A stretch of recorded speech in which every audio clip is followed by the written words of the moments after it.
Hello everyone, good morning and welcome to GEMS. Let's start our today's current affair. Firstly, we will discuss some current affair, then we will move to revision and at last we will do some questions. First news, Rwanda's genocide. इस news में क्या है, what is the meaning of genocide? Genocide means होता है mass killing, ठीक है। तो France के जो प्रेसिडेंट है उन्होंने क्या डिसाइड किया है कि उन्होंने अपोलॉजी की है। अपोलॉजी मतलब उन्होंने एग्री किया है कि जो मास किलिंग हुई थी रवांडा में वो हमारी वजह से हुई थी, ठीक है। हम भी उसका एक पार्ट थे। अब इस किलिंग में था क्या, इसमें ऐसा था क्या? ये हुआ कब था? अप्रैल जुलाई 1994 में हुआ था ये, और ये 100 डेज तक चली थी। ये रिवॉल्ट जो था, ये क्राइसिस 100 डेज तक चला था। ये रवांडा में दो कम्युनिटीज़ थी, दो ग्रुप्स बन गए थे। एक था तुत्सी पॉपुलेशन एंड एक था हुतू, ठीक है। जो हुतू पॉपुलेशन थी उसने तुत्सी को बहुत हार्म किया, ठीक है। उनके मतलब 8 लाख से ज़्यादा उन्होंने सिविलियंस को मार दिया था और बहुत सारों को घर बेघर कर दिया था तुत्सू ने। तो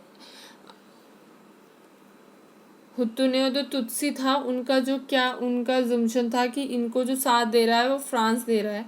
बट उस समय फ्रांस ने बिल्कुल डिनाई कर दिया कि ऐसा कुछ नहीं है। But now after the long period of time France agree कर रहा है कि जो हुतू क्राइसिस हुए थे, मतलब जो हुतू को वेपन्स वगैरह प्रोवाइड करवाए थे, प्रैक्टिस ट्रेनिंग दी थी, वो फ्रांस के थ्रू हुई थी। और रवांडा ने इस चीज़ को अप्रिशिएट किया है कि एटलीस्ट दे एग्रीड, ठीक है। तो अब हम यहाँ पे रवांडा के बारे में पढ़ लेते हैं। रवांडा क्या है? एक लैंडलॉक रिपब्लिक है। लैंडलॉक मतलब एक ऐसा पीस ऑफ कंट्री जो सारी साइड से और फ्रॉम ऑल 4 साइड वो लैंड से घिरा हुआ है, ठीक है। कहीं पे भी वो पानी से कोस्टल, कहीं पे भी कोस्टल उसका अटैच नहीं है, तट उसका कहीं से भी अटैच नहीं है।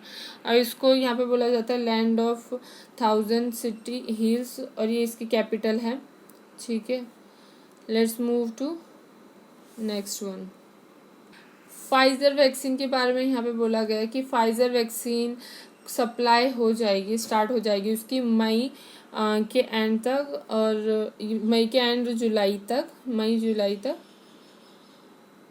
वो मतलब स्टार्ट हो जाएगी, ठीक है। मई तो एंड हो गया, इन द सेंस जुलाई तक ये वैक्सीन स्टार्ट हो जाएगी, ऐसे नीति आयोग के मेंबर वी.के. पॉल ने बोला है, ठीक है। तो ये फाइजर है, ये जॉइंटली बनाई गई है फाइजर और बायोटेक के थ्रू, ठीक है। तो हम अगर बात करें यहाँ पे स्पुतनिक वी भी इंडिया में आ गई अब, ठीक है। तो किसने बनाया है, किसने बनाई है स्पुतनिक वी? डॉक्टर रेड्डी, जो रशिया से आई थी। Covishield has been prepared by Russia Serum Institute of India, ठीक है। कोविशील्ड और कोवैक्सीन भारत बायोटेक ने बनाई है। तो बोल रहे हैं कि गवर्नमेंट ज़्यादा फोकस कोविशील्ड और कोवैक्सीन पे ही कर रही है। तो अब उन्होंने बोला कि हम फाइजर भी लेके आएंगे, ठीक है, जो फॉरेन कंट्रीज़ में लग रही हैं और जिसके तीनों ट्रायल हो चुके हैं। All 3 trials are positively done. और इसकी जो इफेक्टिवनेस है ये 90% वर्क करती है। That's great news. Okay, let's move further. यहाँ पे एक इम्पॉर्टेंट क्वेश्चन आ गया। Member of parliament local area development MPLAD scheme क्या है ये? अभी बताऊंगी मैं, पहले ये क्यों न्यूज़ में ये देखते हैं। जो कांग्रेस के जो लीडर हैं उन्होंने लेटर लिखा है लोकसभा स्पीकर ओम बिरला को कि ये जो स्कीम है MLA स्कीम है, जो ये फिर से चलाई जाए MPs के लिए। इस स्कीम में है क्या? इस स्कीम में है कि MLAs को एक फंड मिलता है, ठीक है। अपने स्टेट को, अपनी कॉन्स्टिट्यूंसी को रन करने के लिए, कि मतलब पॉजिटिव वे में, कि वो कुछ इन्वेस्टमेंट कहीं करना चाहते हो अपनी स्टेट को डेवलप करने के लिए, उसके लिए मिलता है। बट ड्यू टू कोविड-19 इसको रोक दिया गया था फॉर 2 years। इस it suspended for 2 years 2020 to 2021। But अब यहाँ पे कांग्रेस लीडर्स ने ओम बिरला को बोला है कि इसको फिर से, ओम बिरला जी को बोला है कि फिर से स्टार्ट करना चाहिए। और इसमें होता क्या है ये कंसोलिडेटेड फंड से पूरा का पूरा इसका जो फंड एमएलएस को दिया जाता है, कंसोलिडेटेड फंड से दिया जाता है। और इसमें जो एमएलएस वगैरह डिसीजन ले लें, ठीक है, रिकमेंड कर दें, बट उसको जो इम्प्लीमेंट, उसको एग्जीक्यूट, उसको कंप्लीट किसके थ्रू होगा? डिस्ट्रिक्ट अथॉरिटी के थ्रू होगा। अदरवाइज अगर if he want then it will apply, otherwise कोई इसमें कोई अप्लाई नहीं होगा ये रूल। मतलब डिस्ट्रिक्ट मजिस्ट्रेट का, जो डिस्ट्रिक्ट अथॉरिटी का है, उसका मेन रोल है, ठीक है, इसके लिए। और ये लॉन्च किया गया था 3 दिसंबर 1993 को। तो अब देखते हैं इसमें क्या होता है। नेक्स्ट मूव इज, ये बहुत ही ज़्यादा इम्पॉर्टेंट न्यूज़ है। इसमें क्या है, वायलेंस होता है जो वुमेन्स के अगेंस्ट, ठीक है। सेंट्रल ने एक स्कीम बनाई थी, वन स्टॉप सेंटर्स, ठीक है। इसमें क्या था, वुमेन्स को जो वायलेशन होता है वुमेन्स के साथ, उनको टैकल करने के लिए ये स्कीम, ये प्लान बनाया गया था, ठीक है। और ये किसके अंडर आता है? Ministry of human and child development के अंदर आता है ये, ठीक है। अब ये न्यूज़ में क्यों है? क्योंकि ये तो इस्टेब्लिश हो गया था 2015 में। तो अब ये न्यूज़ में क्यों है? ये न्यूज़ में इसलिए है क्योंकि इसको 29 कंट्रीज़ में और इम्प्लीमेंट किया जा रहा है, जैसे Australia, Canada, Singapore, Bahrain, Qatar, ये सब हैं जहाँ पे 9 कंट्रीज़ हैं। इसको याद कर लेना, ऑप्शन में आ सकता है कि इनमें से कौन सी कंट्रीज़ में वन स्टॉप सेंटर्स है, जो OSC है, वो अप्लाई नहीं किया जा रहा है, ठीक है। और जो इसका जो फंड है वो टोटली निर्भया फंड में से आता है। निर्भया फंड 100% गवर्नमेंट के ऊपर ही बियर किया जाता है, सेंट्रल गवर्नमेंट के बियर। निर्भया फंड आपको पता होगा ये कब इस्टेब्लिश हुआ था। निर्भया फंड ये आफ्टर निर्भया कांड, इफ़ यू गाइज नो, 2013 में हुआ था निर्भया रेप केस। उसको ध्यान में रख के निर्भया फंड बनाया गया था, ठीक है। पहले ये डेवलपमेंट ऑफ इकोनॉमी के अंदर था, अभी भी उसी के अंदर है निर्भया फंड, ठीक है। और इसमें क्या क्या देखा जाएगा, वुमेन्स को क्या क्या फैसिलिटीज़ दी जाएंगी। मेडिकल असिस्टेंस दिया जाएगा, वुमेन को FIR लिखने के लिए बोला जाएगा, साइकेट्रिस्ट दिया जाएगा, काउंसलिंग होगी, लीगली एड दी जाएगी, शेल्टर दिया जाएगा।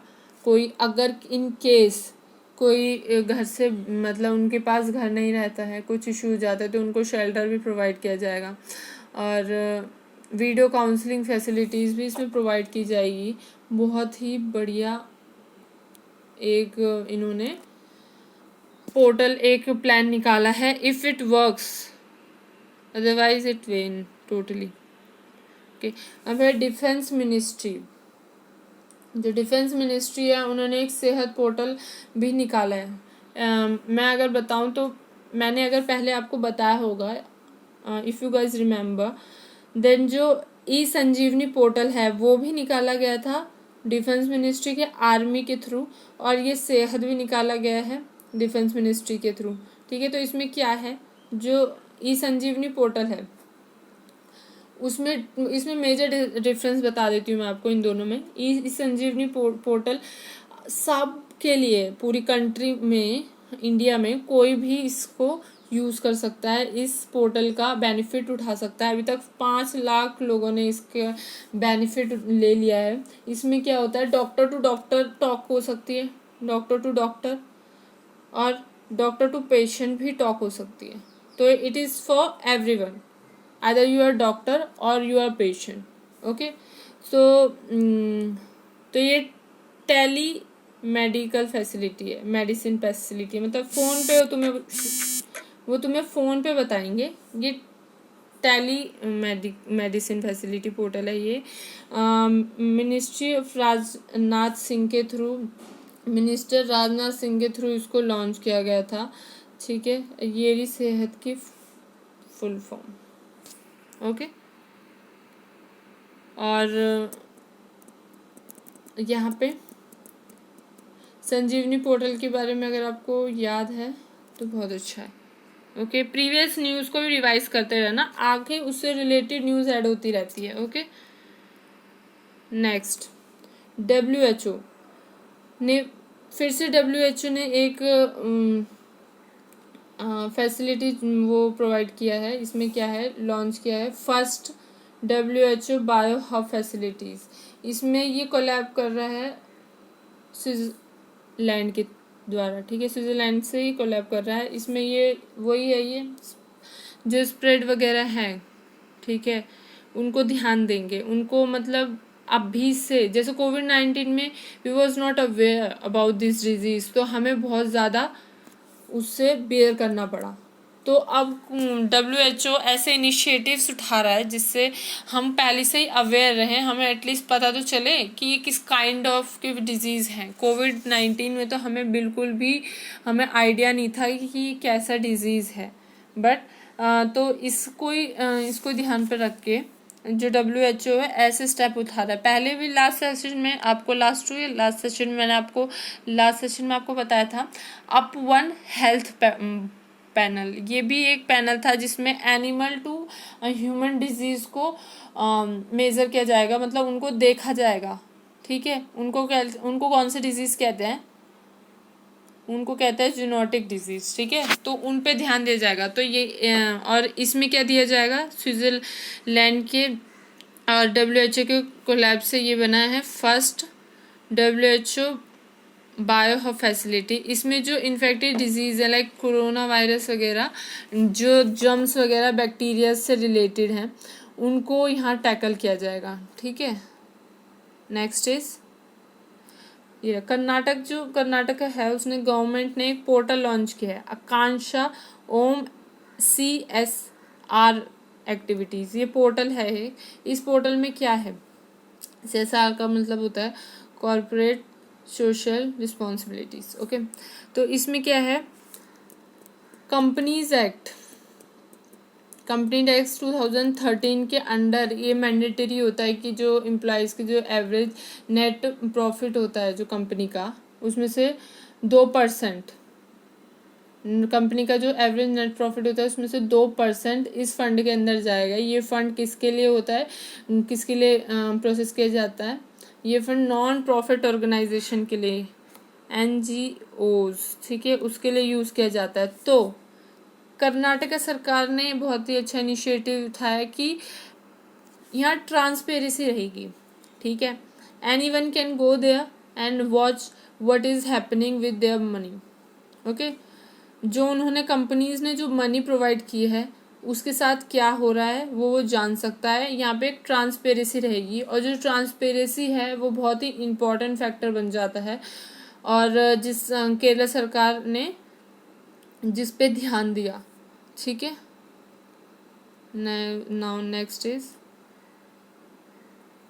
यह मोहाली इंटरनेशनल हॉकी स्टेडियम है, उसको रीनेम कर दिया गया है। किसके नेम पे किया गया, Balwinder Singh senior.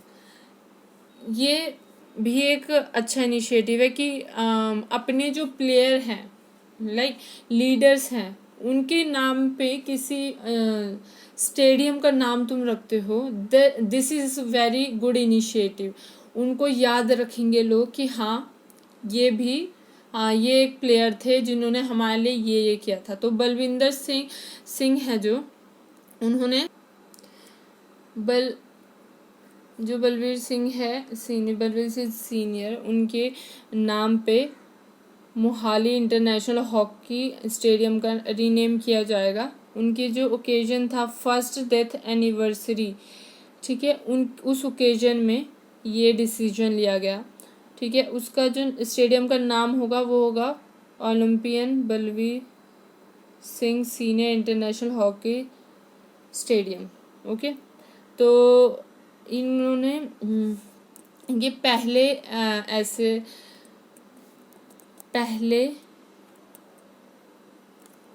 Sportsman personality all over India में जिनको पद्मश्री मिला था, ठीक है, ये याद रखना, फैक्ट है ये।